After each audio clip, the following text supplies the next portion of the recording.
ਬਹੁਤ ਪਹਿਲਾਂ ਦੀ ਗੱਲ ਹੈ। ਅਲੀ ਬਾਬਾ ਨਾਂ ਦਾ ਇੱਕ ਕਾਰਪੈਂਟਰ ਹੋਇਆ ਕਰਦਾ ਸੀ। ਉਹ ਆਪਣੀ ਵਹੁਟੀ ਨਾਲ ਗਰੀਬੀ ਵਿੱਚ ਜ਼ਿੰਦਗੀ ਗੁਜ਼ਾਰ ਰਿਹਾ ਸੀ।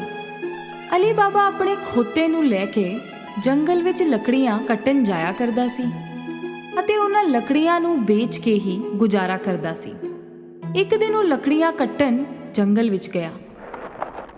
ਉਸੇ ਵੇਲੇ ਉਹਨੂੰ ਆਵਾਜ਼ ਸੁਣਾਈ ਦਿੱਤੀ, ਘੋੜਿਆਂ ਦੀ ਇੱਕ ਟੋਲੀ ਦੀ, ਅਤੇ ਉਹਨੂੰ ਘਬਰਾਹਟ ਹੋਣ ਲੱਗੀ। ਸ਼ਾਇਦ ਇਹ ਚੋਰ ਹੈ, ਮੈਂ ਲੁਕ ਜਾਣਾ।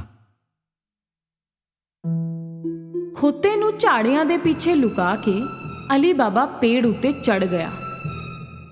ਉਹ ਟੋਲੀ ਸਿੱਧੇ ਉਸ ਪੇੜ ਦੇ ਥੱਲੇ ਆ ਕੇ ਹੀ ਰੁਕੀ।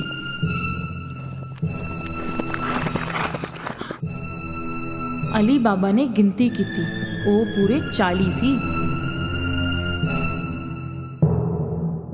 ਉਹਨਾਂ ਲੋਕਾਂ ਨੇ ਕੁਝ ਭਾਰੀ ਸਮਾਨ ਆਪਣੇ ਘੋੜਿਆਂ ਤੋਂ ਲਾਇਆ। ਅਲੀ ਬਾਬਾ ਨੂੰ ਸਮਝ ਆ ਗਿਆ ਕਿ ਉਹ ਚੋਰ ਨੇ।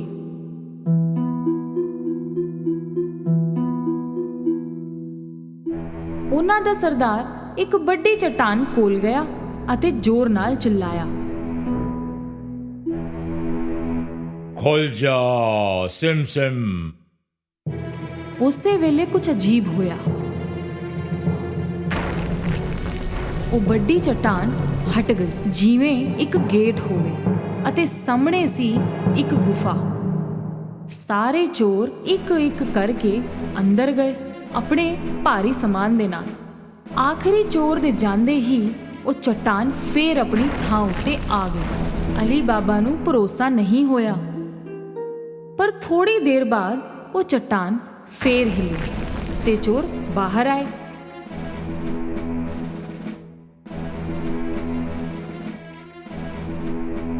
ਉਹਨਾਂ ਦਾ ਸਰਦਾਰ ਜ਼ੋਰ ਨਾਲ ਚਿল্ਲਾਇਆ, ਬੰਦ ਹੋ ਜਾ ਸਿਮ ਸਿਮ। ਉਸ ਚਟਾਨ ਨੇ ਫੇਰ ਤੋਂ ਰਸਤਾ ਬੰਦ ਕਰ ਦਿੱਤਾ ਅਤੇ ਉਹ ਟੋਲੀ ਘੋੜਿਆਂ ਤੇ ਸਵਾਰ ਹੋ ਕੇ ਚਲੀ ਗਈ। ਅਲੀ ਬਾਬਾ ਪੇੜ ਤੋਂ ਥੱਲੇ ਉਤਰਿਆ ਅਤੇ ਸਿੱਧਾ ਚਟਾਨ ਵੱਲ ਗਿਆ। ਉਹਨੇ ਉਹੀ ਸ਼ਬਦ ਕਹੇ, ਖੁੱਲ ਜਾ ਸਿਮ ਸਿਮ। ਉਹ ਚਟਾਨ ਗੜਗੜਾਹਟ ਦੀ ਆਵਾਜ਼ ਨਾਲ ਫੇਰ ਤੋਂ ਹਟ ਗਈ। ਅਲੀ ਬਾਬਾ ਅੰਦਰ ਗਿਆ। ਅੰਦਰ ਜੋ ਸੀ ਉਹ ਵੇਖ ਕੇ ਉਹਦਾ ਸਿਰ ਘੁੰਮ ਗਿਆ। ਸੋਨੇ ਦੇ ਸਿੱਕੇ, ਹੀਰੇ, ਖਜ਼ਾਨੇ ਇੱਧਰ ਉੱਧਰ ਹੀ ਬਿਖਰੇ ਹੋਏ ਪਏ ਸੀ।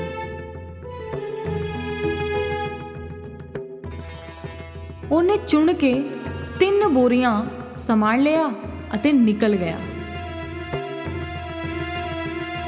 ਬਾਹਰ ਉਹਨੇ ਫੇਰ ਤੋਂ ਉਹ ਬੋਲਿਆ ਜੋ ਸਰਦਾਰ ਨੇ ਬੋਲਿਆ ਸੀ, ਬੰਦ ਹੋ ਜਾ ਸਿਮ ਸਿਮ। ਉਹਨੇ ਸਾਰਾ ਸਮਾਨ ਆਪਣੇ ਖੋਤੇ ਉੱਤੇ ਰੱਖਿਆ ਅਤੇ ਘਰ ਵੱਲ ਤੁਰ ਪਿਆ। ਘਰ ਪਹੁੰਚ ਕੇ ਉਹਨੇ ਉਹ ਸਮਾਨ ਆਪਣੀ ਵਹੁਟੀ ਨੂੰ ਵਿਖਾਇਆ। ਉਹਨੂੰ ਵੀ ਸਮਝ ਨਹੀਂ ਆਇਆ ਕਿ ਅਲੀ ਬਾਬਾ ਇਹ ਸਭ ਲਿਆਇਆ ਕਿੱਥੋਂ, ਇੰਨਾ ਸੋਨਾ ਕਿੱਥੋਂ ਮਿਲਿਆ। ਅਲੀ ਬਾਬਾ ਨੇ ਉਹਨੂੰ ਸਾਰੀ ਕਹਾਣੀ ਦੱਸੀ। ਉਹ ਸੁਣ ਕੇ ਬੜੀ ਖੁਸ਼ ਹੋਈ ਅਤੇ ਸਮਾਨ ਕੱਢਣ ਲੱਗੀ। ਚਲੋ ਗਿਣਦੇ ਹਾਂ, ਸਾਡੇ ਕੋਲ ਕਿੰਨੇ ਸਿੱਕੇ ਨੇ। ਨਹੀਂ, ਇੱਕ ਟੋਆ ਪੱਟ ਕੇ ਉਹਦੇ ਅੰਦਰ ਲੁਕਾ ਦਿੰਨੇ ਹਾਂ। ਫੇਰ ਤੁਸੀਂ ਦੱਬਣ ਵਾਸਤੇ ਥਾਂ ਬਣਾਓ ਅਤੇ ਮੈਂ ਤੁਹਾਡੇ ਭਰਾ ਕਾਸਿਮ ਕੋਲੋਂ ਭਾਂਡਾ ਲੈ ਕੇ ਆਂਦੀ ਹਾਂ। ਅਲੀ ਬਾਬਾ ਦਾ ਭਰਾ ਬੜਾ ਅਮੀਰ ਸੀ, ਪਰ ਲਾਲਚੀ ਵੀ ਸੀ। ਉਹ ਕਦੀ ਅਲੀ ਬਾਬਾ ਦੀ ਮਦਦ ਨਹੀਂ ਕਰਦਾ ਸੀ। ਇਸ ਕਰਕੇ ਅਲੀ ਬਾਬਾ ਨੇ ਕਿਹਾ, ਸਿੱਕਿਆਂ ਦੇ ਬਾਰੇ ਕਿਸੇ ਨੂੰ ਕੁਝ ਨਹੀਂ ਕਹਿਣਾ, ਕਿਸੇ ਨੂੰ ਵੀ ਨਹੀਂ। ਉਹਦੀ ਵਹੁਟੀ ਕਾਸਿਮ ਤੋਂ ਨਾਪਣ ਵਾਸਤੇ ਭਾਂਡਾ ਮੰਗਣ ਪਹੁੰਚੀ। ਕਾਸਿਮ ਨੂੰ ਦਾਲ ਵਿੱਚ ਕੁਝ ਕਾਲਾ ਲੱਗਿਆ ਤੇ ਉਹਨੇ ਪੁੱਛਿਆ, ਤੈਨੂੰ ਕਿਉਂ ਚਾਹੀਦਾ ਹੈ? ਕੀ ਨਾਪੇਂਗੀ ਉਸ ਵਿੱਚ? ਅਲੀ ਬਾਬਾ ਦੀ ਵਹੁਟੀ ਨੇ ਕੁਝ ਝੂਠ ਮੂਠ ਜਿਹਾ ਕਹਿ ਦਿੱਤਾ। ਕਾਸਿਮ ਨੂੰ ਉਹਦੇ ਉੱਤੇ ਭਰੋਸਾ ਨਹੀਂ ਹੋਇਆ। ਉਹਨੇ ਚੁੱਪਕੇ ਜਿਹੇ ਭਾਂਡੇ ਥੱਲੇ ਸ਼ਹਿਦ ਲਾ ਕੇ ਦੇ ਦਿੱਤਾ। ਉਸੇ ਭਾਂਡੇ ਵਿੱਚ ਸੋਨੇ ਦੇ ਸਿੱਕੇ ਨਾਪਣ ਲੱਗੇ ਦੋਨੋਂ, ਅਤੇ ਫੇਰ ਸਾਰੇ ਸਿੱਕੇ ਦੱਬ ਦਿੱਤੇ।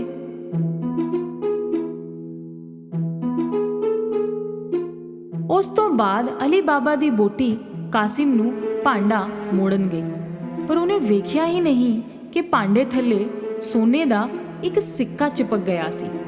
ਇਹ ਬਹੁਤ ਵੱਡੀ ਗਲਤੀ ਕੀਤੀ ਸੀ ਉਹਨੇ। ਕਾਸਿਮ ਨੂੰ ਭਾਂਡਾ ਮਿਲਦੇ ਹੀ ਉਹਨੇ ਉਹਦੇ ਥੱਲੇ ਵੇਖਿਆ। ਸੋਨੇ ਦਾ ਸਿੱਕਾ ਵੇਖ ਕੇ ਉਹ ਹੱਕਾ ਬੱਕਾ ਰਹਿ ਗਿਆ। ਕਿੱਥੋਂ ਮਿਲਿਆ ਹੋਣਾ ਅਲੀ ਬਾਬਾ ਨੂੰ ਉਹ ਸੋਨਾ?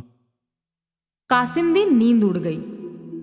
ਸਵੇਰ ਹੁੰਦੇ ਹੀ ਉਹ ਅਲੀ ਬਾਬਾ ਦੇ ਘਰ ਗਿਆ ਅਤੇ ਉਹਨੂੰ ਭਾਂਡੇ ਦੇ ਥੱਲੇ ਲੱਗਿਆ ਹੋਇਆ ਸਿੱਕਾ ਵਿਖਾਇਆ। ਅਲੀ ਬਾਬਾ, ਤੂੰ ਸੋਨਾ ਮੁੱਲ ਤਾਂ ਨਹੀਂ ਲੈ ਸਕਦਾ।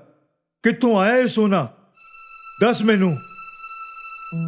ਅਲੀ ਬਾਬਾ ਨੇ ਕਾਸਿਮ ਨੂੰ ਸਾਰੀ ਕਹਾਣੀ ਦੱਸੀ ਤਾਂ ਕਿ ਉਹ ਕਿਸੇ ਹੋਰ ਨੂੰ ਨਾ ਦੱਸੇ। ਜੇ ਤੂੰ ਮੈਨੂੰ ਉਸ ਥਾਂ ਤੇ ਨਹੀਂ ਲੈ ਕੇ ਗਿਆ ਤਾਂ ਮੈਂ ਚੋਰਾਂ ਨੂੰ ਦੱਸ ਦਿਆਂਗਾ ਤੂੰ ਕੀ ਕੀਤਾ ਹੈ। ਪਰ ਕਾਸਿਮ, ਅਲੀ ਬਾਬਾ ਨੂੰ ਪਤਾ ਸੀ ਕਿ ਕਾਸਿਮ ਸੱਚੀ ਹੀ ਦੱਸ ਦੇਵੇਗਾ। ਉਹਨੂੰ ਕਾਸਿਮ ਨੂੰ ਉੱਥੇ ਲੈ ਕੇ ਜਾਣਾ ਹੀ ਪਿਆ। ਉਹ ਗੁਫਾ ਇਸੇ ਪਹਾੜੀ ਦੇ ਪਿੱਛੇ ਹੈ। ਚਲੋ ਇੱਥੋਂ ਛੇਤੀ ਚਲੀਏ, ਕਿਤੇ ਉਹ ਚੋਰ ਫੇਰ ਨਾ ਆ ਜਾਣ। ਦੋਨੋਂ ਵਾਪਸ ਘਰ ਮੁੜ ਆਏ, ਪਰ ਕਾਸਿਮ ਦਾ ਧਿਆਨ ਉੱਥੇ ਗੁਫਾ ਵਿੱਚ ਹੀ ਸੀ। ਉਹ ਹੱਥੋਂ ਹੱਥ 2 ਖੋਤੇ ਲੈ ਕੇ ਗੁਫਾ ਕੋਲ ਪਹੁੰਚਿਆ। ਉੱਥੇ ਪਹੁੰਚਦੇ ਹੀ ਉਹਨੇ ਉਹ ਸ਼ਬਦ ਦੁਹਰਾਏ ਜਿਹੜੇ ਅਲੀ ਬਾਬਾ ਨੇ ਦੱਸੇ ਸੀ। ਖੁੱਲ ਜਾ ਸਿਮ ਸਿਮ। ਉਹ ਚਟਾਨ ਹਟ ਗਈ ਅਤੇ ਰਸਤਾ ਖੁੱਲ ਗਿਆ। ਕਾਸਿਮ ਨੂੰ ਭਰੋਸਾ ਨਹੀਂ ਹੋਇਆ। ਅੰਦਰ ਦਾ ਨਜ਼ਾਰਾ ਵੇਖ ਕੇ ਉਹ ਹੱਕਾ ਬੱਕਾ ਰਹਿ ਗਿਆ। ਇੰਨਾ ਸੋਨਾ ਵੇਖ ਕੇ ਉਹਦਾ ਦਿਮਾਗ ਖਰਾਬ ਹੋ ਗਿਆ। ਉਹਨੇ ਛੇਤੀ ਛੇਤੀ ਸੋਨਾ ਭਰਿਆ ਆਪਣੇ ਝੋਲੇ ਵਿੱਚ। ਜਦੋਂ ਥਾਂ ਨਹੀਂ ਬਚੀ, ਉਹ ਬਾਹਰ ਨਿਕਲਣ ਲੱਗਿਆ, ਪਰ ਗੁਫਾ ਤਾਂ ਚਟਾਨ ਨਾਲ ਬੰਦ ਸੀ ਅਤੇ ਉਹਨੂੰ ਖੋਲ੍ਹਣ ਵਾਸਤੇ ਉਹਨੇ ਜੋ ਸ਼ਬਦ ਬੋਲਨੇ ਸੀ ਉਹ ਉਹਨੂੰ ਯਾਦ ਨਹੀਂ ਆ ਰਹੇ ਸੀ ਤੇ ਉਹ ਕੁਝ ਵੀ ਪੁੱਠਾ ਸਿੱਧਾ ਬੋਲਣ ਲੱਗ ਪਿਆ। ਖੁੱਲ ਜਾ ਟਿਮ ਟਿਮ, ਖੁੱਲ ਜਾ ਕੁਮ ਕੁਮ, ਖੁੱਲ ਜਾ ਜਿਮ ਜਿਮ। ਉਹ ਬਹੁਤ ਕੁਝ ਬੋਲਿਆ, ਪਰ ਚਟਾਨ ਟਸ ਤੋਂ ਮਸ ਨਹੀਂ ਹੋਈ। ਉਹ ਘਬਰਾਇਆ ਹੋਇਆ ਸੀ। ਉਹਨੂੰ ਕੋਈ ਰਸਤਾ ਨਹੀਂ ਮਿਲ ਰਿਹਾ ਸੀ। ਐਨੀ ਦੇਰ ਵਿੱਚ ਚੋਰ ਗੁਫਾ ਕੋਲ ਪਹੁੰਚ ਗਏ। ਉਹਨਾਂ ਨੂੰ ਕਾਸਿਮ ਦਾ ਖੋਤਾ ਵੇਖ ਕੇ ਸ਼ੱਕ ਹੋਇਆ ਅਤੇ ਉਹਨਾਂ ਨੇ ਆਪਣੀਆਂ ਤਲਵਾਰਾਂ ਕੱਢ ਲਈਆਂ। ਖੁੱਲ ਜਾ ਸਿਮ ਸਿਮ।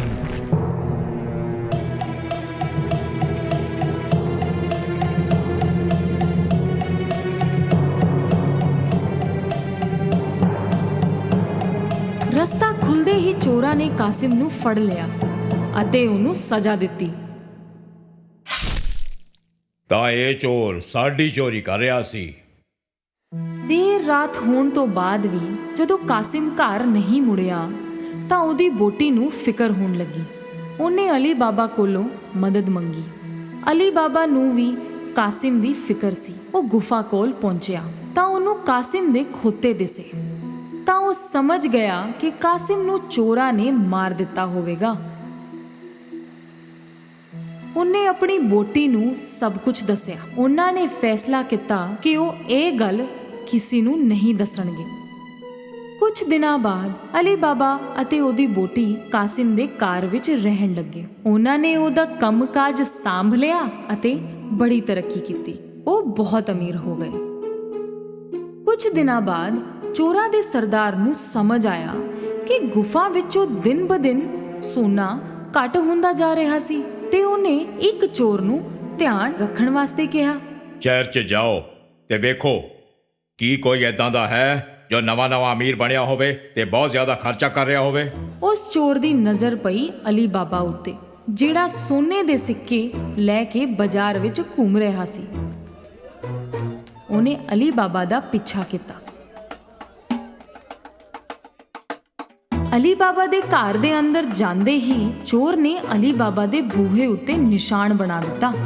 ਸ਼ਾਮ ਵੇਲੇ ਜਦੋਂ ਕਾਸਿਮ ਦੀ ਬੋਟੀ ਘੋੜਿਆਂ ਨੂੰ ਪਾਣੀ ਪਿਲਾਉਣ ਵਾਸਤੇ ਗਈ ਤਾਂ ਉਹਨੇ ਉਹ ਨਿਸ਼ਾਨ ਵੇਖਿਆ। ਉਹਨੂੰ ਸਮਝ ਆ ਗਿਆ ਕਿ ਕੋਈ ਮੁਸੀਬਤ ਆਉਣ ਵਾਲੀ ਹੈ ਤੇ ਉਹਨੇ ਰੰਗ ਲੈ ਕੇ ਆਲੇ ਦੁਆਲੇ ਸਾਰੇ ਬੂਹਿਆਂ ਉੱਤੇ ਉਹਦੇ ਵਰਗੇ ਹੀ ਨਿਸ਼ਾਨ ਬਣਾ ਦਿੱਤੇ। ਸਵੇਰ ਹੁੰਦੇ ਹੀ 40 ਚੋਰਾਂ ਦੀ ਟੋਲੀ ਅਲੀ ਬਾਬਾ ਦਾ ਘਰ ਲੱਭਣ ਆਈ ਤੇ ਉਹਨਾਂ ਨੂੰ ਹਰ ਬੂਹੇ ਉੱਤੇ ਉਹਦਾ ਦਾ ਹੀ ਨਿਸ਼ਾਨ ਦੱਸਿਆ ਅਤੇ ਉਹ ਹਾਰ ਕੇ ਵਾਪਸ ਮੁੜ ਗਏ। ਪਰ ਉਹਨਾਂ ਦਾ ਸਰਦਾਰ ਜਿੱਦੀ ਸੀ। ਉਹਨੇ ਭੇਸ ਬਦਲ ਕੇ ਉਹਨੂੰ ਲੱਭਣਾ ਸ਼ੁਰੂ ਕੀਤਾ ਅਤੇ ਚੁੱਪਚਾਪ ਉਹ ਪਹੁੰਚਿਆ ਅਲੀ ਬਾਬਾ ਦੇ ਘਰ। ਬੂਹਾ ਖੜਕਾਇਆ ਤਾਂ ਅਲੀ ਬਾਬਾ ਨੇ ਖੋਲ੍ਹਿਆ। ਮੈਂ ਬਹੁਤ ਦੂਰੋਂ ਆਇਆ ਹਾਂ। ਮੈਂ ਤੇਲ ਵੇਚਣ ਨਿਕਲਿਆ ਸੀ। ਸੁਣਿਆ ਤੁਸੀਂ ਇੱਥੋਂ ਦੇ ਸਭ ਤੋਂ ਅਮੀਰ ਇਨਸਾਨ ਹੋ।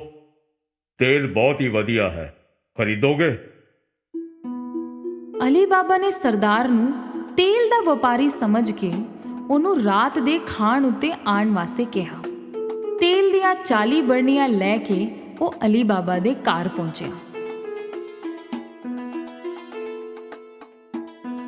ਅਲੀ ਬਾਬਾ ਨੇ ਉਹਦੀ ਬਹੁਤ ਖਾਤਰਦਾਰੀ ਕੀਤੀ। ਰਾਤ ਨੂੰ ਉੱਥੇ ਹੀ ਰੁਕਣ ਦੀ ਸਲਾਹ ਦੇਣ ਤੇ ਸਰਦਾਰ ਨੇ ਖੁਸ਼ੀ-ਖੁਸ਼ੀ ਹਾਂ ਕਰ ਦਿੱਤੀ। ਜਦੋਂ ਉਹ ਦੋਨੋਂ ਖਾਣਾ ਖਾ ਰਹੇ ਸੀ, ਕਾਸਿਮ ਦੀ ਬੋਟੀ ਤੇਲ ਦੀਆਂ ਬਰਨੀਆਂ ਵੇਖਣ ਗਈ। ਉਹਨੂੰ ਕੁਝ ਆਵਾਜ਼ ਸੁਣਾਈ ਦਿੱਤੀ। ਅਸੀਂ ਬਾਹਰ ਨਿਕਲੀਏ? ਨਹੀਂ, ਥੋੜੀ ਦੇਰ ਹੋਰ। ਤਾਂ ਉਹਨੂੰ ਇਹ ਸਮਝ ਆ ਗਿਆ ਬਰਨੀਆਂ ਵਿੱਚ ਤੇਲ ਨਹੀਂ ਹੈ, ਬਲਕਿ ਚੋਰ ਲੁਕੇ ਨੇ ਅਤੇ ਉਹ ਇੱਥੇ ਕਿਉਂ ਆਏ ਨੇ। ਉਹ ਰਸੋਈ ਵਿੱਚ ਗਈ ਅਤੇ ਬਹੁਤ ਸਾਰਾ ਤੇਲ ਗਰਮ ਕੀਤਾ ਅਤੇ ਹਰ ਇੱਕ ਬਰਨੀ ਵਿੱਚ ਗਰਮ ਤੇਲ ਪਾ ਦਿੱਤਾ। ਅੰਦਰ ਬੈਠੇ ਚੋਰਾਂ ਦੀ ਹਾਲਤ ਖਰਾਬ ਹੋ ਗਈ ਅਤੇ ਉਹ ਕੁਝ ਕਰ ਵੀ ਨਹੀਂ ਸਕੇ।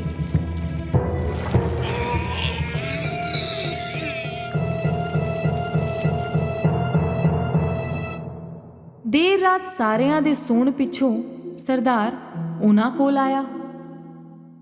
ਹੁਣ ਬਾਹਰ ਆ ਜਾਓ।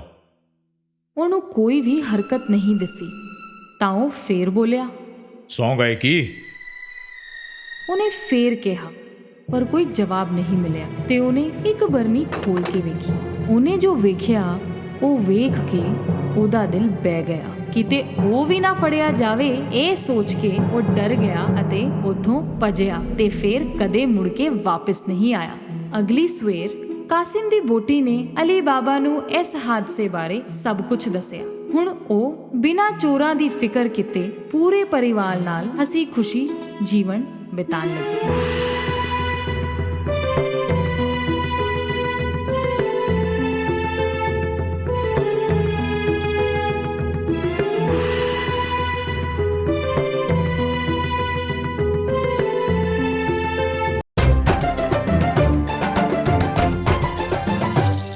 ਬਹੁਤ ਪਹਿਲਾਂ ਜੰਗਲ ਵਿੱਚ ਇੱਕ ਭੇੜੀਆ ਹੁੰਦਾ ਸੀ ਜਿਹੜਾ ਆਪਣੇ ਪਰਿਵਾਰ ਲਈ ਖਾਣਾ ਲੱਭ ਰਿਹਾ ਸੀ। ਜੰਗਲ ਵਿੱਚ ਉਹਨੂੰ ਇੱਕ ਆਵਾਜ਼ ਸੁਣਾਈ ਦਿੱਤੀ। ਲੱਭਣ ਤੇ ਉਹਨੂੰ ਝਾੜੀਆਂ ਦੇ ਪਿੱਛੇ ਇੱਕ ਛੋਟਾ ਜਿਹਾ ਜੁਆਕ ਮਿਲਿਆ। ਇਹ ਤਾਂ ਮਨੁੱਖ ਦਾ ਬੱਚਾ ਹੈ, ਭੇੜੀਆ ਚੌਂਕ ਕੇ ਬੋਲਿਆ। ਉਹ ਉਸ ਜੁਆਕ ਨੂੰ ਘਰ ਲੈ ਗਿਆ ਉਹਦੀ ਰੱਖਿਆ ਕਰਨ ਲਈ। ਜੰਗਲ ਦਾ ਬਾਘ ਸ਼ੇਰ ਖਾਨ ਇਹ ਦੇਖ ਕੇ ਨਾਰਾਜ਼ ਹੋਇਆ ਕਿਉਂਕਿ ਉਸ ਜੁਆਕ ਨੂੰ ਮਨੁੱਖਾਂ ਤੋਂ ਉਹ ਚੋਰੀ ਕਰਕੇ ਲਿਆਇਆ ਸੀ। ਭੇੜੀਏ ਦੇ ਪਰਿਵਾਰ ਨੂੰ ਇਹ ਜੁਆਕ ਬੜਾ ਪਿਆਰਾ ਲੱਗਿਆ। ਅਸੀਂ ਇਹਨੂੰ ਮੋਗਲੀ ਸੱਦਾਂਗੇ। ਉਸ ਦਿਨ ਤੋਂ ਮੋਗਲੀ ਆਪਣੇ ਭੇੜੀਏ ਭਰਾਵਾਂ ਦੇ ਨਾਲ ਰਹਿਣ ਲੱਗਾ। ਮਾਂ ਉਹਦਾ ਬੜਾ ਖਿਆਲ ਰੱਖਦੀ ਜਿਵੇਂ ਉਹਦਾ ਆਪਣਾ ਜੁਆਕ ਹੋਵੇ। ਬੜੀ ਛੇਤੀ ਉਹਦੀ ਸਾਰੇ ਜਾਨਵਰਾਂ ਨਾਲ ਦੋਸਤੀ ਹੋ ਗਈ। ਉਹ ਉਹਨਾਂ ਨਾਲ ਖੇਲਣ ਕੁੱਦਣ ਲੱਗਾ ਅਤੇ ਜੰਗਲ ਦਾ ਚੱਪਾ ਚੱਪਾ ਜਾਣ ਚੁੱਕਾ ਸੀ। ਐਸੇ ਦੌਰਾਨ ਸ਼ੇਰ ਖਾਨ ਮੋਗਲੀ ਉੱਤੇ ਦੂਰੋਂ ਨਜ਼ਰ ਰੱਖੇ ਹੋਏ ਸੀ ਅਤੇ ਮੌਕਾ ਲੱਭ ਰਿਹਾ ਸੀ ਕਿ ਕਦੋਂ ਉਹਨੂੰ ਫੜ ਸਕੇ। ਇੱਕ ਦਿਨ ਭੇੜੀਆ ਕਾੜਾ, ਭਾਲੂ ਬਲੂ ਅਤੇ ਤੇਂਦੂਆ ਬਗੀਰਾ ਮਿਲੇ ਮੋਗਲੀ ਦੀ ਗੱਲ ਕਰਨ ਲਈ। ਮਨੁੱਖ ਦੇ ਬੱਚੇ ਸਿਆਣੇ ਹੁੰਦੇ ਨੇ, ਕਿਉਂ ਨਾ ਉਹਨੂੰ ਜੰਗਲ ਦਾ ਬੱਚਾ ਬਣਾ ਲਈਏ। ਬੱਲੂ ਤੇ ਬਗੀਰਾ, ਤੁਸੀਂ ਦੋਨੋਂ ਉਹਦੀ ਰੱਖਿਆ ਕਰੋਗੇ ਤੇ ਉਹਨੂੰ ਜੰਗਲ ਦੇ ਤਰੀਕੇ ਸਿਖਾਓਗੇ। ਅਕੇਲਾ ਨੇ ਕਿਹਾ। ਕਈ ਸਾਲ ਬੀਤ ਗਏ। ਬੱਲੂ ਬਹੁਤ ਧਿਆਨ ਨਾਲ ਮਾਸਟਰੀ ਕਰ ਰਿਹਾ ਸੀ। ਉਸ ਨੇ ਉਹਨੂੰ ਫਲ ਲੱਭਣਾ ਤੇ ਸ਼ਹਿਦ ਕੱਢਣਾ ਸਿਖਾਇਆ। ਮੋਗਲੀ ਬੱਲੂ ਦੀਆਂ ਗੱਲਾਂ ਚੰਗੀ ਤਰ੍ਹਾਂ ਸੁਣਦਾ ਸੀ। ਹਰ ਰੋਜ਼ ਉਹ ਉੱਚੇ ਤੋਂ ਉੱਚੇ ਪੇੜ ਤੇ ਚੜ੍ਹ ਕੇ ਖਾਣਾ ਖਾਂਦਾ ਸੀ। ਬੱਲੂ ਨੇ ਉਹਨੂੰ ਜੰਗਲ ਦੀ ਆਵਾਜ਼ ਨੂੰ ਪਛਾਣਨਾ ਵੀ ਸਿਖਾਇਆ। ਉਹਨੂੰ ਮੋਗਲੀ ਉੱਤੇ ਨਾਜ਼ ਸੀ। ਕੀ ਭੱਜਦਾ ਸੀ ਮੋਗਲੀ ਤੇ ਕੀ ਤੈਰਦਾ ਸੀ। ਬਗੀਰਾ ਨੇ ਉਹਨੂੰ ਸਿਖਾਇਆ ਕਿਵੇਂ ਮਨੁੱਖ ਦੇ ਫੰਦਿਆਂ ਨੂੰ ਪਛਾਣੇ ਅਤੇ ਕਿੱਦਾਂ ਉਹਨਾਂ ਤੋਂ ਬਚੇ। ਇੱਕ ਦਿਨ ਇੱਕ ਨਿੱਕਾ ਭੇੜੀਆ ਇੱਕ ਫੰਦੇ ਵਿੱਚ ਫਸ ਗਿਆ। ਸ਼ੇਰ ਖਾਨ ਇਸ ਜਵਾਕ ਦਾ ਸ਼ਿਕਾਰ ਕਰਕੇ ਇਹਨੂੰ ਖਾਣਾ ਚਾਹੁੰਦਾ ਸੀ, ਪਰ ਉਸ ਤੋਂ ਇੱਕ ਕਦਮ ਪਹਿਲਾਂ ਮੋਗਲੀ ਨੇ ਉਹਨੂੰ ਬਚਾ ਲਿਆ। ਸ਼ੇਰ ਖਾਨ ਨੂੰ ਇਹ ਹਾਰ ਬੁਰੀ ਲੱਗੀ। ਬੱਲੂ ਨੇ ਮੋਗਲੀ ਨੂੰ ਖਤਰੇ ਵੇਲੇ ਲਾਉਣ ਵਾਲੀ ਆਵਾਜ਼ ਵੀ ਸਿਖਾਈ। ਮੋਗਲੀ ਨੂੰ ਇਹ ਵੀ ਚੇਤੇ ਹੋ ਗਿਆ ਜੰਗਲ ਦਾ ਕੋਈ ਵੀ ਜਾਨਵਰ ਮੋਗਲੀ ਨੂੰ ਨੁਕਸਾਨ ਨਹੀਂ ਪਹੁੰਚਾਉਂਦਾ ਸੀ। ਇਹ ਜਾਣ ਕੇ ਕਿ ਉਹ ਮੋਗਲੀ ਨੂੰ ਇਕੱਲਾ ਨਹੀਂ ਫੜ ਸਕੇਗਾ, ਸ਼ੇਰ ਖਾਨ ਜੰਗਲ ਦੇ ਸਭ ਤੋਂ ਖਤਰਨਾਕ ਜਾਨਵਰ ਬਾਂਦਰਾਂ ਦੇ ਕੋਲ ਗਿਆ ਅਤੇ ਉਹਨਾਂ ਨੂੰ ਮੋਗਲੀ ਦੇ ਬਾਰੇ ਦੱਸਿਆ। ਮੋਗਲੀ ਨੂੰ ਜੋ ਵੀ ਆਉਂਦਾ ਹੈ, ਜੇ ਉਹ ਸਾਨੂੰ ਸਿਖਾ ਦੇ ਤੇ ਅਸੀਂ ਸਭ ਨਾਲੋਂ ਸਿਆਣੇ ਜਾਨਵਰ ਬਣ ਜਾਵਾਂਗੇ। ਇੱਕ ਦਿਨ ਜਦੋਂ ਮੋਗਲੀ ਆਪਣੇ ਲਈ ਬਰਸਾਤੀ ਬਣਾ ਰਿਹਾ ਸੀ ਤੇ ਬਾਂਦਰ ਉਹਨੂੰ ਦੂਰ ਤੋਂ ਲੁਕ-ਲੁਕ ਕੇ ਦੇਖ ਰਹੇ ਸੀ। ਉਹ ਉਹਨੂੰ ਕਿਡਨੈਪ ਕਰਨ ਦਾ ਮੌਕਾ ਪਾਲ ਰਹੇ ਸੀ। ਸ਼ਾਮ ਹੁੰਦੇ ਹੀ ਉਹ ਮੋਗਲੀ ਨੂੰ ਚੁੱਕ ਕੇ ਸੰਘਣੇ ਜੰਗਲ ਵਿੱਚ ਆਪਣੇ ਅੱਡੇ ਤੇ ਲੈ ਗਏ। ਉਹ ਹੁਣ ਬਾਂਦਰਾਂ ਵਿਚਾਲੇ ਸੀ। ਮੋਗਲੀ ਨੂੰ ਜਦ ਸਮਝ ਆਇਆ ਕਿ ਉਹਨੂੰ ਕਿਡਨੈਪ ਕੀਤਾ ਗਿਆ ਹੈ, ਉਹ ਸੋਚਣ ਲੱਗਿਆ ਉਹਨੂੰ ਕਿਸੇ ਵੀ ਤਰ੍ਹਾਂ ਬਗੀਰਾ ਤੇ ਬੱਲੂ ਨੂੰ ਖਬਰ ਦੇਣੀ ਹੋਵੇਗੀ। ਅਚਾਨਕ ਉਹਨੂੰ ਵਲਚਰ ਚੀਲ ਦਿਸਿਆ ਅਸਮਾਨ ਵਿੱਚ ਉੜਦਾ। ਉਹਨੂੰ ਖਤਰੇ ਵਾਲੀ ਆਵਾਜ਼ ਚੇਤੇ ਆਈ। ਆਪਣਾ ਖੂਨ ਇੱਕੋ ਰੰਗ ਲਾਲ ਲਾਲ। ਇਹ ਸੁਣਦੇ ਹੀ ਚੀਲ ਸਮਝ ਗਿਆ ਕਿ ਮੋਗਲੀ ਉਹਦਾ ਕੋਈ ਆਪਣਾ ਹੀ ਹੈ ਅਤੇ ਇਹ ਕਿ ਉਹ ਖਤਰੇ ਵਿੱਚ ਹੈ। ਮੇਰਾ ਨਾਮ ਮੋਗਲੀ ਹੈ। ਪੱਲੂ ਤੇ ਬਗੀਰਾ ਨੂੰ ਦੱਸੋਗੇ ਕਿ ਮੈਂ ਫਸਿਆ ਹੋਇਆ ਹਾਂ? ਬਿਲਕੁਲ, ਚੀਲ ਬੋਲਿਆ ਅਤੇ ਉਹਨੇ ਉੱਡੀ ਮਾਰੀ ਖਬਰ ਪਹੁੰਚਾਉਣ ਲਈ। ਬਾਂਦਰ ਉਹਨੂੰ ਚੁੱਕ ਕੇ ਆਪਣੀ ਗੁਫਾ ਵਿੱਚ ਲੈ ਗਏ, ਬਾਂਦਰ ਨਗਰ ਵਿੱਚ। ਇਹ ਜੰਗਲ ਵਿੱਚ ਇੱਕ ਕਿਲਾ ਸੀ ਜਿਹਨੂੰ ਮਨੁੱਖ ਕਈ ਸਾਲ ਪਹਿਲਾਂ ਛੱਡ ਗਏ ਸੀ। ਮੋਗਲੀ ਨੇ ਭੱਜਣ ਦੀ ਕੋਸ਼ਿਸ਼ ਤਾਂ ਕੀਤੀ ਪਰ ਫਾਇਦਾ ਨਹੀਂ ਹੋਇਆ। ਬਗੀਰਾ ਅਤੇ ਬੱਲੂ ਨੇ ਸੱਪ ਕੋਲੋਂ ਮਦਦ ਮੰਗੀ। ਉਹ ਤਿੰਨੋਂ ਬਾਂਦਰ ਨਗਰ ਵਿੱਚ ਇੱਕ ਮੂਰਤੀ ਦੇ ਪਿੱਛੇ ਲੁਕ ਗਏ। ਉਹਨਾਂ ਨੂੰ ਕਈ ਬਾਂਦਰ ਮੋਗਲੀ ਦੇ ਆੜੇ ਦੁਆੜੇ ਦਿਖ ਰਹੇ ਸੀ। ਉਹ ਮੋਗਲੀ ਨੂੰ ਬਚਾਉਣ ਦਾ ਮੌਕਾ ਲੱਭ ਰਹੇ ਸੀ ਅਤੇ ਮੌਕਾ ਆਂਦੇ ਹੀ ਕਾਂ ਬੋਲਿਆ, ਹੁਣੇ ਚਲੋ, ਸਹੀ ਮੌਕਾ ਹੈ। ਬਗੀਰਾ ਪਹਿਲਾਂ ਗਿਆ ਹੌਲੀ ਜਿਹੇ ਬਾਂਦਰਾਂ ਨੂੰ ਡਰਾਉਣ। ਫਿਰ ਉਹ ਆਪਣੇ ਪੰਜਿਆਂ ਨਾਲ ਬਾਂਦਰਾਂ ਤੇ ਵਾਰ ਕਰਨ ਲੱਗਾ। ਸਾਰੇ ਬਾਂਦਰ ਡਰ ਦੇ ਮਾਰੇ ਭੱਜੇ। ਉਹਨਾਂ ਵਿੱਚੋਂ ਇੱਕ ਨੇ ਬਾਕੀਆਂ ਨੂੰ ਬੁਲਾ ਲਿਆ। ਅਚਾਨਕ ਬਗੀਰਾ ਨੂੰ ਬਾਂਦਰਾਂ ਨੇ ਘੇਰ ਲਿਆ। ਬਾਂਦਰਾਂ ਨੇ ਮੋਗਲੀ ਨੂੰ ਫੜ ਕੇ ਇੱਕ ਕਮਰੇ ਵਿੱਚ ਬੰਦ ਕਰ ਦਿੱਤਾ। ਮੋਗਲੀ ਨੂੰ ਬਗੀਰਾ ਦੇ ਲੜਨ ਦੀ ਆਵਾਜ਼ ਆ ਰਹੀ ਸੀ। ਉਹਨੂੰ ਚੇਤੇ ਸੀ ਕਿ ਖੰਡਰ ਦੇ ਥੱਲੇ ਪਾਣੀ ਦਾ ਕੁੰਡ ਹੈ ਅਤੇ ਉਹਨੂੰ ਇਹ ਵੀ ਪਤਾ ਸੀ ਕਿ ਬਾਂਦਰ ਪਾਣੀ ਤੋਂ ਡਰਦੇ ਨੇ। ਬਗੀਰਾ, ਛੇਤੀ ਪਾਣੀ ਵਿੱਚ ਛਾਲ ਮਾਰ। ਹੁਣ ਬੱਲੂ ਨੂੰ ਵੀ ਬਾਂਦਰਾਂ ਨੇ ਘੇਰ ਲਿਆ। ਬੱਲੂ ਆਪਣੇ ਨੂੰ ਬਚਾਉਣ ਲਈ ਆਪਣੇ ਪੰਜਿਆਂ ਨਾਲ ਲੜ ਰਿਹਾ ਸੀ। ਉਹ ਚੰਗਾ ਲੜ ਰਿਹਾ ਸੀ ਪਰ ਬਾਂਦਰ ਬਹੁਤ ਜ਼ਿਆਦਾ ਸੀ ਅਤੇ ਬੱਲੂ ਕੱਲਾ ਪੈ ਗਿਆ। ਉਧਰ ਬਗੀਰਾ ਪਾਣੀ ਵਿੱਚ ਬੇਬਸ ਸੀ। ਆਪਣੇ ਦੋਸਤ ਦੀ ਮਦਦ ਨਹੀਂ ਕਰ ਪਾ ਰਿਹਾ ਸੀ। ਬੱਲੂ ਬਾਂਦਰਾਂ ਵਿੱਚ ਉਲਝਿਆ ਹੋਇਆ ਸੀ ਕਿ ਕਾਂ ਉੱਥੇ ਆਇਆ। ਕਾਂ ਨੇ ਆਪਣੀ ਪੂੰਛ ਨਾਲ ਬਾਂਦਰਾਂ ਨੂੰ ਚਪੇੜ ਮਾਰੀ ਅਤੇ ਉਹ ਸਾਰੇ ਭੱਜੇ। ਬਾਂਦਰ ਕਾਂ ਕੋਲੋਂ ਹਮੇਸ਼ਾ ਡਰਦੇ ਸੀ, ਉਹਦੇ ਸਾਹਮਣੇ ਟਿਕ ਨਹੀਂ ਪਾਉਂਦੇ ਸੀ। ਜਦੋਂ ਉਹ ਲੋਕ ਉੱਥੋਂ ਦੂਰ ਸੰਘਣੇ ਜੰਗਲ ਵਿੱਚ ਚਲੇ ਗਏ, ਬੱਲੂ ਆਜ਼ਾਦ ਹੋ ਗਿਆ। ਫਿਰ ਕਾਂ ਨੇ ਆਪਣੀ ਫੂਕ ਮਾਰੀ ਅਤੇ ਬਾਂਦਰ ਸਾਰੇ ਸੁੰਨ ਹੋ ਗਏ। ਉਹਨਾਂ ਦੀ ਆਵਾਜ਼ ਬੰਦ ਹੋ ਗਈ ਅਤੇ ਇੱਕਦਮ ਸੰਨਾਟਾ ਹੋ ਗਿਆ। ਮੌਕੇ ਦਾ ਫਾਇਦਾ ਚੁੱਕਦੇ ਹੋਏ ਬਗੀਰਾ ਪਾਣੀ ਤੋਂ ਬਾਹਰ ਨਿਕਲਿਆ। ਮੋਗਲੀ ਉਸ ਕਮਰੇ ਚੋਂ ਚਿল্ਲਾਇਆ, ਮੈਂ ਇੱਥੇ ਹਾਂ, ਇਸ ਕਮਰੇ ਵਿੱਚ। ਕਾਂ ਨੇ ਆਪਣੀ ਪੂੰਛ ਦੇ ਕੇ ਮਾਰੀ ਅਤੇ ਕੰਧ ਡਿੱਗ ਪਏ ਅਤੇ ਮੋਗਲੀ ਛਾਲ ਮਾਰ ਕੇ ਬਾਹਰ ਆਇਆ। ਬੱਲੂ ਨੇ ਉਹਨੂੰ ਗਲੇ ਲਾ ਲਿਆ। ਤੂੰ ਠੀਕ ਤਾਂ ਹੈ ਨਾ ਮੋਗਲੀ? ਹਾਂ ਠੀਕ ਹਾਂ, ਪਰ ਭੁੱਖ ਲੱਗੀ ਹੈ ਬੜੀ। ਤੁਸੀਂ ਸਾਰਿਆਂ ਨੇ ਆਪਣੀ ਨਾ ਸੋਚ ਕੇ ਮੇਰੀ ਜਾਨ ਬਚਾਈ। ਤੁਸੀਂ ਨਾ ਹੁੰਦੇ ਤਾਂ ਇਹ ਨਾ ਹੁੰਦਾ। Thank you. ਮੋਗਲੀ, ਬੱਲੂ ਤੇ ਬਗੀਰਾ ਕਾਂ ਨੂੰ ਬਾਏ ਕਹਿ ਕੇ ਘਰ ਵੱਲ ਤੁਰ ਪਏ। ਹੁਣ ਸ਼ੇਰ ਖਾਨ ਨੂੰ ਇਹ ਗੱਲ ਸਮਝ ਆ ਗਈ ਕਿ ਜਿਹਦੇ ਰਿਸ਼ਤੇ ਇੰਨੇ ਮਜ਼ਬੂਤ ਹੋਣ, ਉਹ ਉਹਨੂੰ ਸੱਟ ਨਹੀਂ ਪੁਜਾ ਸਕਦਾ। ਉਹ ਆਪਣੇ ਘਰ ਨੂੰ ਪਰਤ ਗਿਆ, ਫੇਰ ਨਹੀਂ ਮੁੜਿਆ। ਕਈ ਸਾਲ ਲੰਘ ਗਏ ਅਤੇ ਮੋਗਲੀ ਇੱਕ ਗੱਭਰੂ ਜਵਾਨ ਬਣ ਗਿਆ ਸੀ। ਇੱਕ ਦਿਨ ਉਹ ਮਨੁੱਖਾਂ ਦੇ ਪਿੰਡ ਦੇ ਨੇੜੇ ਗਿਆ। ਉਹਨੂੰ ਇੱਕ ਜਨਾਨੀ ਦਿਸੀ ਜਿਨੇ ਉਹਨੂੰ ਪਛਾਣ ਲਿਆ। ਇਹ ਉਹ ਪੁੱਤਰ ਸੀ ਜਿਹਨੂੰ ਇੱਕ ਬਾਘ ਨੇ ਕਈ ਸਾਲ ਪਹਿਲਾਂ ਖੋਹ ਲਿਆ ਸੀ। ਉਹਨੇ ਉਹ ਜਵਾਕ ਮੋਗਲੀ ਨੂੰ ਦੇ ਦਿੱਤਾ।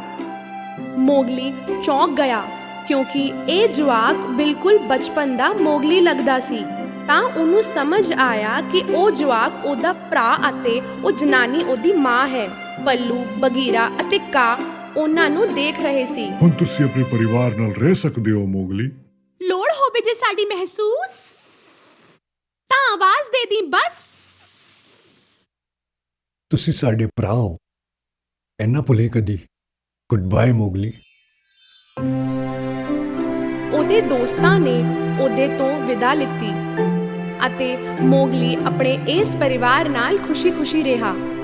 ਪਰ ਉਹ ਆਪਣੇ ਜੰਗਲ ਦੇ ਉਸ ਪਰਿਵਾਰ ਨੂੰ ਕਦੇ ਨਹੀਂ ਭੁੱਲਿਆ ਜਿਨ੍ਹਾਂ ਨਾਲ ਪਿਆਰ ਦਾ ਰਿਸ਼ਤਾ ਸੀ।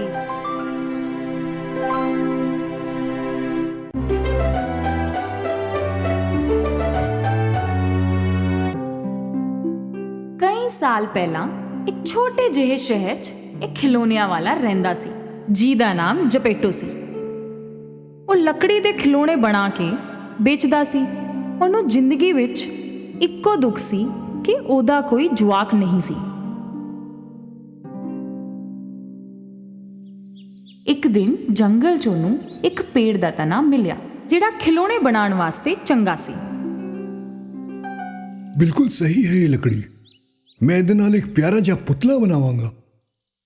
ਜਪੇਟੋ ਉਹ ਲੱਕੜੀ ਲੈ ਕੇ ਆਪਣੀ ਵਰਕਸ਼ਾਪ ਵੱਲ ਨੂੰ ਤੁਰ ਪਿਆ। ਉਹਨੂੰ ਟੇਬਲ ਉੱਤੇ ਰੱਖ ਕੇ ਉਹਨੇ ਉਹਦੇ ਨਾਲ ਪੁਤਲਾ ਬਣਾਉਣਾ ਸ਼ੁਰੂ ਕੀਤਾ। ਅਚਾਨਕ ਤੋਂ ਕੁਝ ਅਜੀਬ ਹੋਇਆ। ਇੱਕ ਆਵਾਜ਼ ਆਈ ਉਸ ਲੱਕੜੀ ਵਿੱਚੋਂ।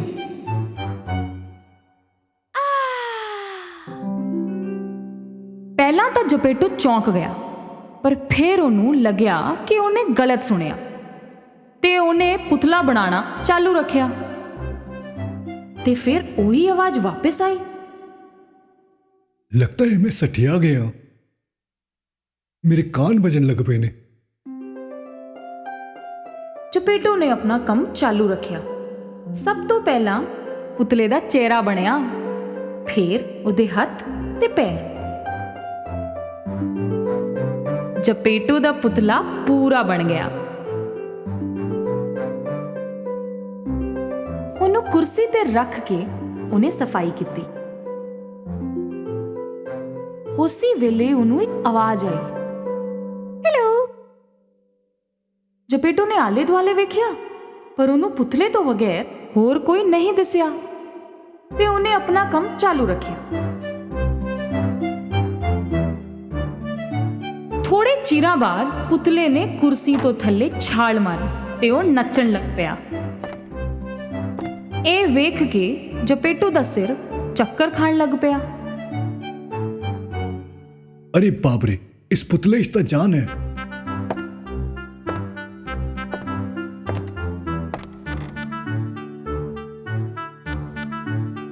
ਜਪੇਟੂ ਨੇ ਉਹਨੂੰ ਚੁੱਕਿਆ। हुन तो तेरा नाम पिनोकियो है बच्चे। ਜਪੇਟੂ ਤੇ ਪਿਨੋਕੀਓ ਖੁਸ਼ੀ-ਖੁਸ਼ੀ ਰਹਿਣ ਲੱਗੇ। ਪਿਨੋਕੀਓ ਦੇ ਸਕੂਲ ਜਾਣ ਦਾ ਸਮਾਂ ਹੋ ਗਿਆ ਸੀ, ਪਰ ਜਪੇਟੂ ਕੋਲ ਉਹਦੀ ਸਟੇਸ਼ਨਰੀ ਵਾਸਤੇ ਪੈਸੇ ਨਹੀਂ ਸੀ। ਇਸ ਕਰਕੇ ਜਪੇਟੂ ਨੇ ਆਪਣਾ ਕੋਟ ਵੇਚ ਕੇ ਉਹਦੇ ਪੈਸੇ ਪਿਨੋਕੀਓ ਨੂੰ ਦੇ ਦਿੱਤੇ। ਪਿਨੋਕੀਓ ਉਹਨਾਂ ਪੈਸਿਆਂ ਨਾਲ ਸਕੂਲ ਵੱਲ ਤੁਰ ਪਿਆ। ਰਸਤੇ ਵਿੱਚ ਸਾਰੀਆਂ ਦੁਕਾਨਾਂ ਤੇ ਲੋਕਾਂ ਨੂੰ ਤੱਕਦਾ ਹੋਇਆ। ਅਚਾਨਕ ਉਹਨੂੰ ਸਾਹਮਣੇ ਇੱਕ ਥਾਂ ਤੇ ਖਲਬਲੀ ਜਿਹੀ ਦਿਸੀ। ਕੀ ਹੋ ਰਿਹਾ ਹੈ ਜਾਣਨ ਵਾਸਤੇ ਉਹ ਭੀੜ ਦੇ ਵਿੱਚ ਚਲਾ ਗਿਆ ਤੇ ਆਸਾਨੀ ਨਾਲ ਦੂਜੇ ਪਾਰ ਪਹੁੰਚ ਗਿਆ। ਨਿੱਕਾ ਜਿਹਾ ਸੀ ਨਾ, ਉਸ ਪਾਰ ਸੀ ਇੱਕ ਰੰਗ ਬਿਰੰਗਾ ਵੱਡਾ ਸਾਰਾ ਟੈਂਟ, ਸਰਕਸ ਟੈਂਟ। ਉੱਥੇ ਇੱਕ ਜੋਕਰ ਟਿਕਟ ਲੈਣ ਲਈ ਲੋਕਾਂ ਨੂੰ ਸੱਦਾ ਦੇ ਰਿਹਾ ਸੀ। ਪਿਨੋਕੀਓ ਨੂੰ ਵੇਖਣਾ ਸੀ ਕਿ ਅੰਦਰ ਹੈ ਕੀ, ਪਰ ਉਸ ਜੋਕਰ ਨੇ ਉਹਨੂੰ ਰੋਕ ਲਿਆ ਤੇ ਕਿਹਾ, ਬਿਨ ਪੈਸੇ ਦਿੱਤੇ ਅੰਦਰ ਨਹੀਂ ਜਾ ਸਕਦਾ ਤੂੰ। ਪਿਨੋਕੀਓ ਨੂੰ ਉਹਨਾਂ ਪੈਸਿਆਂ ਦਾ ਚੇਤਾ ਆਇਆ ਜਿਹੜੇ ਜਪੇਟੋ ਨੇ ਉਹਨੂੰ ਸਕੂਲ ਵਾਸਤੇ ਦਿੱਤੇ ਸੀ। ਪੈਸੇ ਹੈਗੇ ਮੇਰੇ ਕੋਲ। ਉਹਨੇ ਉਹ ਪੈਸੇ ਕੱਢੇ ਤੇ ਜੋਕਰ ਨੂੰ ਦੇ ਦਿੱਤੇ। ਟੈਂਟ ਦੇ ਅੰਦਰ ਬੜਾ ਮਜ਼ਾ ਆ ਰਿਹਾ ਸੀ। ਉਹਨੇ ਉੱਥੇ ਕੁਝ ਪੁਤਲੇ ਵੇਖੇ ਜਿਹੜੇ ਸਟੇਜ ਤੇ ਨੱਚ ਰਹੇ ਸੀ। ਵਾਓ, ਇਹ ਦੋਨੋਂ ਵੀ ਲੱਕੜੀ ਦੇ ਨੇ। ਪਿਨੋਕੀਓ ਵੀ ਸਟੇਜ ਤੇ ਚੜ੍ਹ ਕੇ ਉਹਨਾਂ ਨਾਲ ਨੱਚਣ ਲੱਗ ਪਿਆ, ਪਰ ਇਹ ਉੱਥੇ ਖਲੋਤੇ ਦਰਸ਼ਕਾਂ ਨੂੰ ਨਹੀਂ ਪਸੰਦ ਆਇਆ। ਸਰਕਸ ਦਾ ਮਾਲਿਕ ਜਿਹੜਾ ਉੱਪਰੋਂ ਪੁਤਲਿਆਂ ਨੂੰ ਡੋਰ ਨਾਲ ਨਚਾ ਰਿਹਾ ਸੀ, ਬੜਾ ਖੁਸ਼ ਹੋਇਆ ਇੱਕ ਜਿੰਦਾ ਪੁਤਲਾ ਵੇਖ ਕੇ। बिना डोरी दा पुतला, इस तो मैं बथेरा कमावांगा। ਸ਼ੋਅ ਦੇ ਖਤਮ ਹੁੰਦੇ ਹੀ ਉਹਨੇ ਪਿਨੋਕੀਓ ਨੂੰ ਫੜਿਆ ਅਤੇ ਉਹਨੂੰ ਬੰਦੀ ਬਣਾ ਲਿਆ। ਪਿਨੋਕੀਓ ਨੂੰ ਬੜਾ ਦੁੱਖ ਹੋਇਆ ਕਿ ਉਹਨੇ ਜਪੇਟੋ ਦੀ ਗੱਲ ਨਹੀਂ ਸੁਣੀ ਅਤੇ ਸਕੂਲ ਨਹੀਂ ਗਿਆ ਤੇ ਉਹ ਰੋਣ ਲੱਗ ਪਿਆ।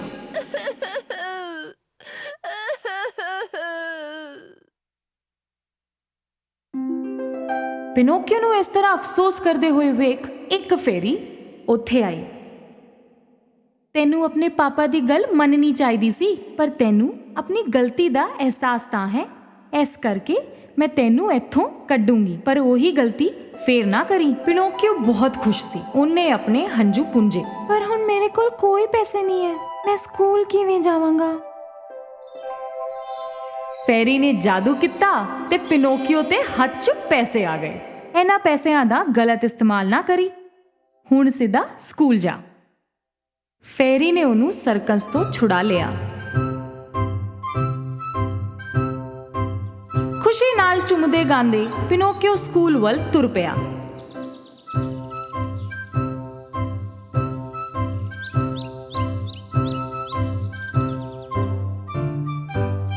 ਉਹਨੂੰ ਇਹਨਾਂ ਖੁਸ਼ ਵੇਖ ਕੇ ਚਲਾਕ ਲੋਮੜੀ ਤੇ ਉਹਦੀ ਦੋਸਤ ਬਾਵਲੀ ਬਿੱਲੀ ਉਹਦੇ ਰਸਤੇ ਵਿੱਚ ਆ ਗਏ ਤੇ ਉਸ ਤੋਂ ਪੈਸੇ ਠੱਗਣ ਦਾ ਪਲਾਨ ਬਣਾਇਆ। ਕਿੱਥੇ ਜਾ ਰਿਹਾ ਭਾਈ ਇੰਨਾ ਝੂਮਦੇ ਗੰਦੇ? ਮੈਂ ਆਪਣੇ ਲਈ ਸਟੇਸ਼ਨਰੀ ਖਰੀਦਣ ਜਾ ਰਿਹਾ ਹਾਂ। ਐਨੇ ਜਿਹੇ ਪੈਸਿਆਂ ਨਾਲ ਕੀ ਸਟੇਸ਼ਨਰੀ ਖਰੀਦ ਲਿਆਂਗਾ? ਮੈਂ ਤੈਨੂੰ ਬਹੁਤ ਜ਼ਿਆਦਾ ਪੈਸੇ ਦੇ ਸਕਦਾ।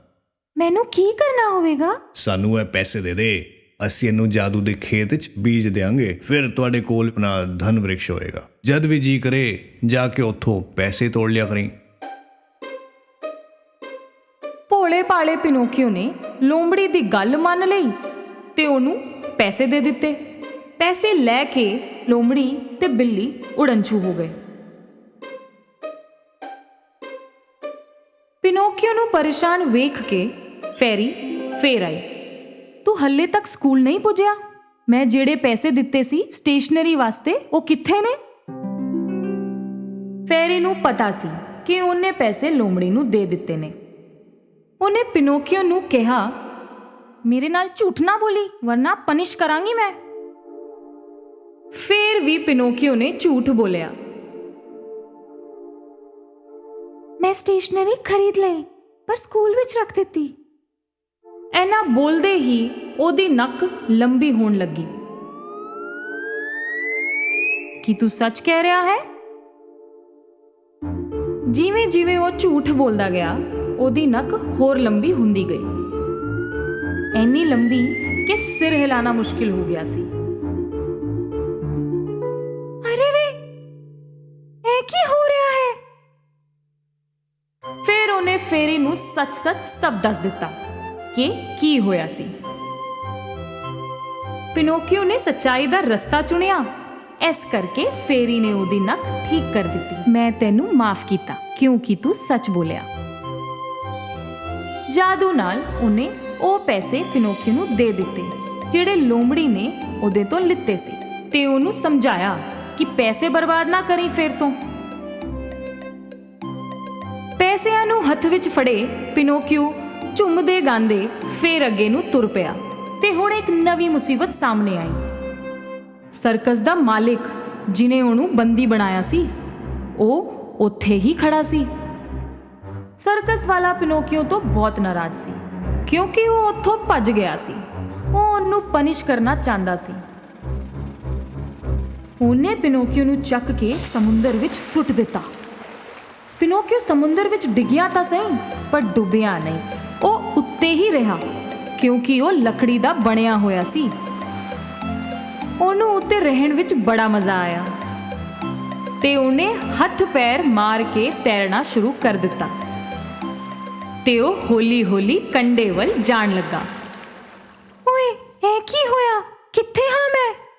ਪਿਨੋਕੀਓ ਨੇ ਅਚਾਨਕ ਆਪਣੇ ਆਪ ਨੂੰ ਇੱਕ ਹਨੇਰੀ ਜਿਹੀ ਥਾਂ ਤੇ ਪਾਇਆ। ਆਲੇ ਦੁਆਲੇ ਕੁਝ ਨਜ਼ਰ ਨਹੀਂ ਆ ਰਿਹਾ ਸੀ।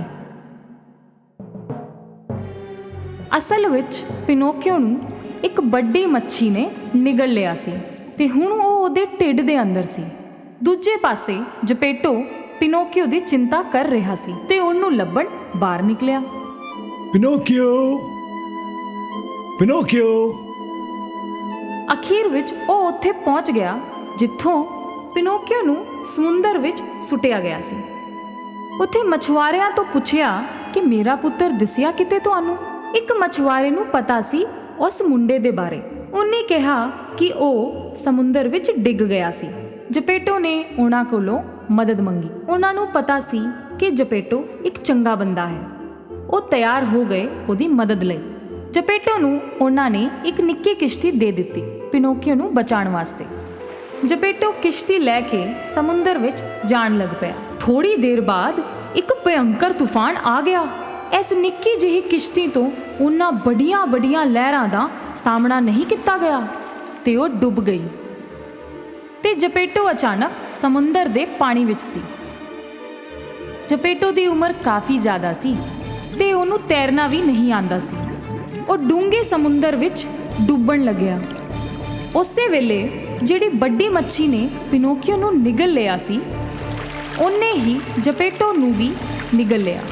ਜਪੇਟੋ ਉਹਦੇ ਗਲੇ ਵਿੱਚੋਂ ਉਤਰ ਕੇ ਸਿੱਧਾ ਢਿੱਡ ਵਿੱਚ ਡਿੱਗਿਆ ਤੇ ਉਹਨੂੰ ਇੱਕ ਜਵਾਕ ਦੇ ਰੋਣ ਦੀ ਆਵਾਜ਼ ਆਈ। ਉਹਨੇ ਇਹ ਆਵਾਜ਼ ਇੱਕਦਮ ਪਛਾਣ ਲਈ। ਪਿਨੋਕੀਓ, ਮੇਰੇ ਬੱਚੇ, ਤੂੰ ਮਿਲ ਗਿਆ ਆਖਿਰ। ਕਿੰਨਾ ਪਰੇਸ਼ਾਨ ਸੀ ਮੈਂ। ਆਪਣੇ ਪਾਪਾ ਦੀ ਆਵਾਜ਼ ਸੁਣ ਕੇ ਪਿਨੋਕੀਓ ਰੋਂਦੇ ਹੋਏ ਉਹਨਾਂ ਨੂੰ ਗਲੇ ਮਿਲਿਆ। ਸੌਰੀ ਪਾਪਾ, ਮੈਂ ਤੁਹਾਡੀ ਗੱਲ ਨਹੀਂ ਮੰਨੀ। ਮੈਨੂੰ ਮਾਫ ਕਰ ਦਿਵੋ। ਹੁਣ ਤੋਂ ਮੈਂ ਹਮੇਸ਼ਾ ਤੁਹਾਡੀ ਗੱਲ ਮੰਨਾਂਗਾ। ਇਹ ਵੇਖ ਕੇ ਕਿ ਇਸ ਬਾਰੇ ਪਿਨੋਕੀਓ ਸੱਚੀ ਹੀ ਭੈੜਾ ਮਹਿਸੂਸ ਕਰ ਰਿਹਾ ਸੀ, ਫੈਰੀ ਨੇ ਉਹਨਾਂ ਦੋਨਾਂ ਨੂੰ ਬਚਾਉਣ ਦੀ ਸੋਚੀ। ਫੈਰੀ ਨੇ ਉਹਨਾਂ ਨੂੰ ਮੱਛੀ ਦੇ ਢਿੱਡ ਵਿੱਚੋਂ ਕੱਢ ਕੇ ਕੰਢੇ ਤੇ ਪੁਜਾ ਦਿੱਤਾ। ਉਸ ਦਿਨ ਤੋਂ ਪਿਨੋਕੀਓ ਬੜਾ ਸਿਆਣਾ ਹੋ ਗਿਆ ਤੇ ਹਮੇਸ਼ਾ ਆਪਣੇ ਪਾਪਾ ਦੀ ਸੁਣਦਾ। ਹਰ ਰੋਜ਼ ਉਹ ਸਕੂਲ ਜਾਂਦਾ ਤੇ ਸਕੂਲ ਤੋਂ ਬਾਅਦ ਪਾਪਾ ਦੀ ਮਦਦ ਕਰਦਾ। ਫੈਰੀ ਨੇ ਵੇਖਿਆ ਕਿ ਪਿਨੋਕੀਓ ਨੇ ਆਪਣੇ ਆਪ ਨੂੰ ਕਿੰਨਾ ਚੰਗਾ ਜਵਾਕ ਬਣਾਇਆ ਤੇ ਉਹਨੂੰ ਇਨਾਮ ਦੇਣ ਦੀ ਸੋਚੀ। ਇੱਕ ਰਾਤ ਜਦੋਂ ਪਿਨੋਕੀਓ ਸੋ ਰਿਹਾ ਸੀ, ਫੇਰੀ ਨੇ ਪਿਨੋਕੀਓ ਉੱਤੇ ਜਾਦੂ ਕੀਤਾ। ਸਵੇਰਾ ਹੁੰਦੇ ਹੀ ਪਿਨੋਕੀਓ ਸਕੂਲ ਜਾਣ ਲਈ ਤਿਆਰ ਹੋਣ ਵਾਸਤੇ ਉੱਠਿਆ। ਉੱਠਦੇ ਸਮੇਂ ਉਹਨੂੰ ਮਹਿਸੂਸ ਹੋਇਆ ਕਿ ਕੁਝ ਵੱਖਰਾ ਹੈ। ਉਹਨੇ ਆਪਣੇ ਹੱਥ ਵੇਖੇ, ਫਿਰ ਬਾਕੀ ਸਰੀਰ ਨੂੰ ਵੇਖਿਆ। ਉਹ ਚੌਂਕ ਗਿਆ। ਉਹ ਹੁਣ ਲੱਕੜੀ ਦਾ ਨਹੀਂ ਰਿਹਾ, ਉਹ ਸਾਰਿਆਂ ਮਨੁੱਖਾਂ ਵਰਗਾ ਸੀ। ਉਹਦਾ ਦੀ ਚਮੜੀ ਸੀ। ਉਹ ਛਾਲ ਮਾਰ ਕੇ ਆਪਣੇ ਪਾਪਾ ਕੋਲ ਗਿਆ। ਪਾਪਾ, ਪਾਪਾ, ਮੈਨੂੰ ਵੇਖੋ। ਆਪਣੇ ਪੁੱਤਰ ਨੂੰ ਪੂਰੀ ਤਰ੍ਹਾਂ ਇਨਸਾਨ ਬਣਿਆ ਵੇਖ ਜਪੇਟੋ ਬਹੁਤ ਖੁਸ਼ ਹੋਇਆ। ਅਰੇ ਵਾਹ, ਹੁਣ ਤੂੰ ਪੂਰੀ ਤਰ੍ਹਾਂ ਮੇਰਾ ਪੁੱਤਰ ਹੈ। ਪਾਪਾ ਪੁੱਤਰ ਦੋਨੋਂ ਗਲੇ ਮਿਲੇ, ਅੱਖਾਂ ਵਿੱਚ ਹੰਝੂ ਭਰ ਕੇ ਖੁਸ਼ੀਆਂ ਦੇ। ਪਿਨੋਕੀਓ ਨੇ ਫੇਰ ਕਦੀ ਝੂਠ ਨਹੀਂ ਬੋਲਿਆ ਤੇ ਉਹਦੀ ਨੱਕ ਜਿੱਦਾਂ ਸੀ ਉਦਾਂ ਹੀ ਰਹੀ।